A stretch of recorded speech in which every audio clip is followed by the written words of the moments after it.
Hey there, and welcome to Breakfast with Mark Daniels for Wednesday, March 4th, 2020. Weather for Long Island will do today what we did yesterday, with temperatures in the mid-50s and plenty of sun. Rest of the work week looks like we'll be close to 50 and nighttime lows mid-30s. Next chance of rain will be Friday. Recapping a couple of quickies from yesterday, when it comes to Judge Judy, we mentioned she was going to be retiring after this season.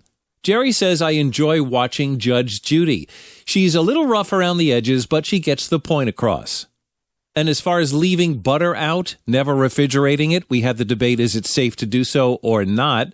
Well, Jerry says, I'm very skeptical about leaving food out that could spoil. I do a lot of cooking and probably doesn't want to take any chances. I don't blame you, Jerry. And on the subject of only New Yorkers say this from yesterday, the one I forgot came from Deborah. Glad she reminded me. I have to ask you something. Billy Joel even did a song, Don't Ask Me Why, where within the song he does sing, Don't Ask Me Why. Don't ask me why. It is the only place in the song that he says ax, and it is a bit subtle, but he does in fact say it, as you just heard. One more comment I wanted to pass on, and it comes from Joanne. She says, Mark, I must tell you what happens in my kitchen every morning. I listen to your podcast while having my morning coffee. At the end, you list where your podcast can be heard.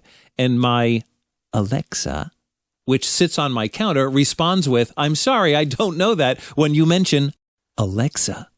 Thought you might get a chuckle out of that. Your faithful listener, Joanne.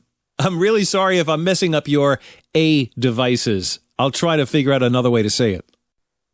Now, today is National Sons Day. I kind of like that. I have a couple of sons. Maybe you do too. So here's a day dedicated to them and those who raise them. Kind of like a Father's Day light, I guess. And around the world, slightly more sons are born than daughters. And how do you observe this day? Well, consider all the things you want your son or sons to know when he's an adult. Take the day to teach your son something you think might be important for him to know. Could be something as simple as changing a tire on a car or giving him a AAA card. I guess it's almost the same thing. But all in all, I'd like to salute my two sons, Brian and Mark, on their special Sons Day today. Today is also National Grammar Day. It's a day that encourages the use of correct grammar in both verbal and written language. And since there's about 1,025,109 words in the English language, this might be a good day to learn how to use most of them, some of them. All right, a few of them. And when it comes to grammar, here's a question for the English teachers listening to Breakfast with Mark Daniels today. The word persons versus people. Let's assume you see a group of humans standing over there, and they're being loud. Would you refer to them as those people are being loud, or those persons are being loud?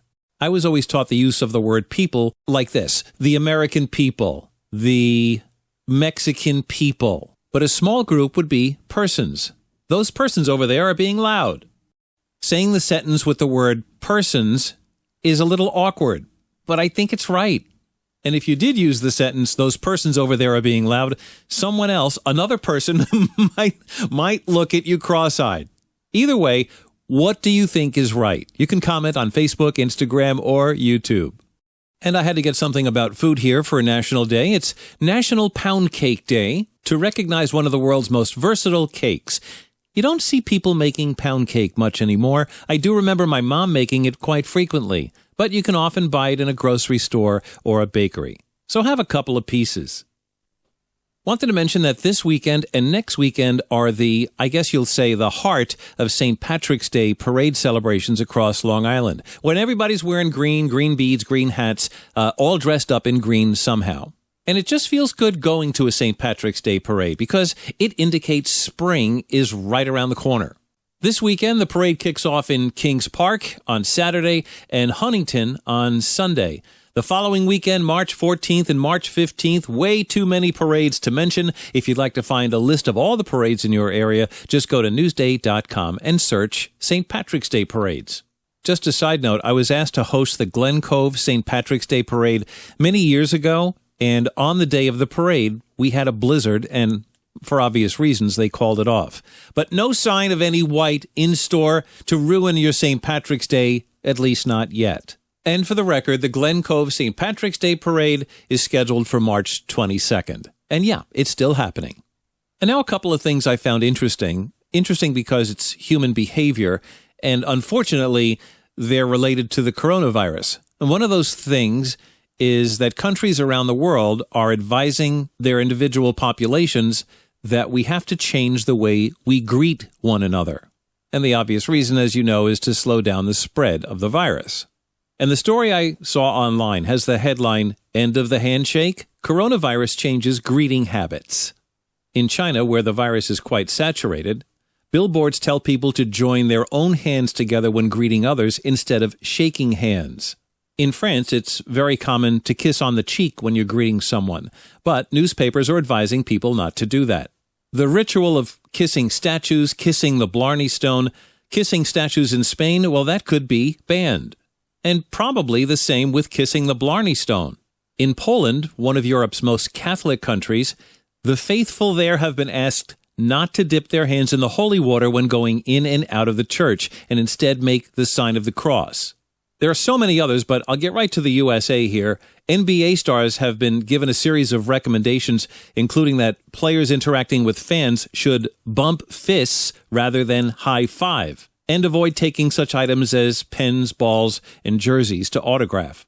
So this virus thing, this coronavirus, is really having an effect on how we greet each other, a human behavior that we thought was so natural and so easy. But now, every time someone extends their hand to shake yours, you'll probably be thinking twice. And if you do shake it, I'm sure they won't mind if you whip out a Clorox wipe.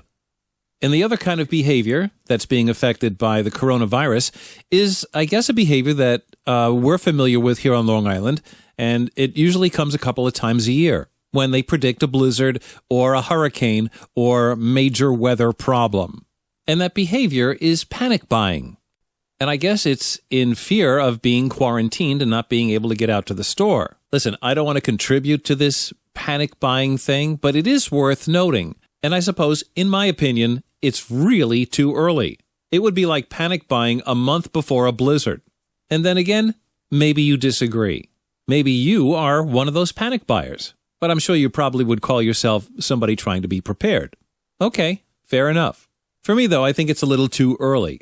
The three top things that people are panic buying include face masks, which you probably can't even get anymore, hand sanitizer, and toilet paper.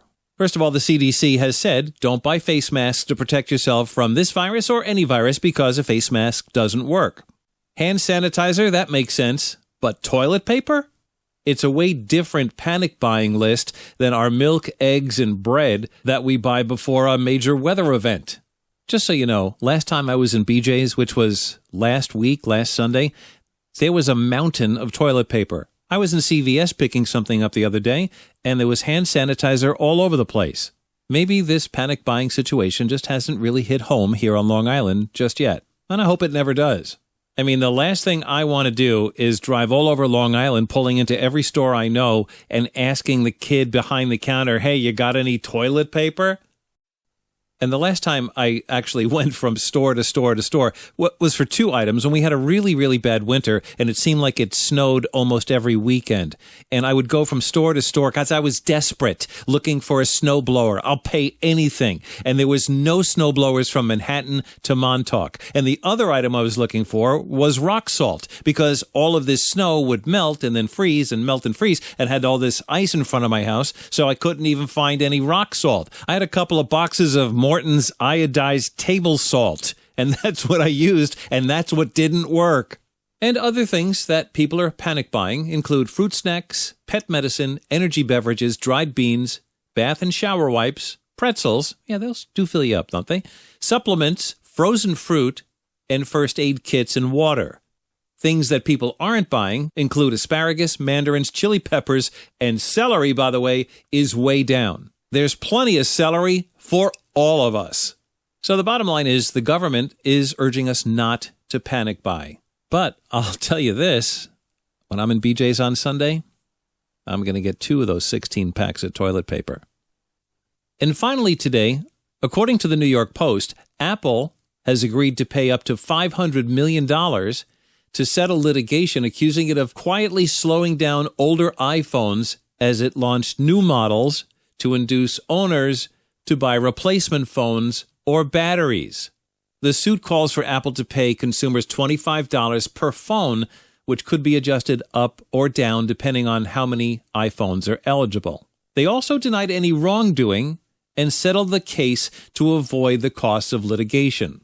Now, consumers say that their phone's performance really suffered after they installed those Apple software updates, which led them to believe that their phones were near the end of their life cycle. Are you eligible for a payment? Well, this thing is still being dragged out in court. So, stay tuned. And that'll do it for this episode of Breakfast with Mark Daniels. Thank you for listening today. Breakfast with Mark Daniels is available everywhere podcasts can be heard, including Facebook, Instagram, YouTube, Spotify, iHeart Podcasts, Apple Podcasts, Alexa, and Buzzsprout.com. Just search Breakfast with Mark Daniels. It's easy to find. Have yourself a great Wednesday. We'll see you back here tomorrow for Breakfast with Mark Daniels.